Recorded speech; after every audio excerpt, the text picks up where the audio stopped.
সবাই আওয়াজ তুলুন, বিদ্যুতের বিলের সাথে প্রতি মাসে মিটার ভাড়া, সার্ভিস চার্জ, ডিমান্ড চার্জ ইত্যাদি বন্ধ করুন। বিদ্যুৎ বিল 50 থেকে 300 ইউনিট পর্যন্ত এক রেট করতে হবে, ডিমান্ড চার্জ বন্ধ করতে হবে, মিটার ভাড়া বন্ধ করতে হবে। 75 ইউনিটের পরেই রেট 2 টাকা বাড়ায়া দেয়, আর আমাদের নিজের টাকায় মিটার কিনি, তাহলে মিটার ভাড়া কেন দেব?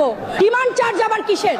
আপনি এই দাবির সাথে একমত থাকলে ভিডিওটি বেশি বেশি শেয়ার করে সবাই এটার প্রতিবাদ করুন। বিদ্যুৎ বিল কমাতে দেশে চালু করা হয়েছিল প্রিপেইড মিটার। এখন সেই মিটারই গ্রাহকদের জন্য বড় ভোগান্তির কারণ হয়ে দাঁড়িয়েছে। রিচার্জ করার সময় টোকেন নম্বর সহ নানা জটিলতায় এখন চরম বিপাকে পড়েছেন প্রায় 55 লাখ গ্রাহক।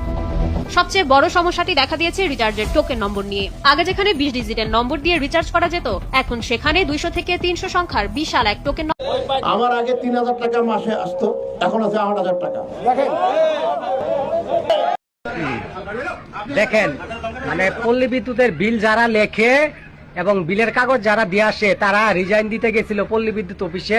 রিজাইন দেওয়ার কারণ হইলো মানে অটোমেটিক কারেন্ট ছাড়াই যে মিটার ঘুরে, কানেকশন ছাড়াই অটো। এরপরে কি হইলো, গ্রাহক যদি ঢাকা থাকে, বাড়িতে নাই, কিন্তু গ্রাহক মানে বিলের কাগজ যাবে, সে দেখতে পাবে যে তার অনেক টাকার বিল। ভিডিওটা শেয়ার করে দিয়ে একটু দেখুন জনগণ, কারেন্ট ছাড়াও মিটার ঘুরে আর হাজার হাজার টাকা বিল আসে।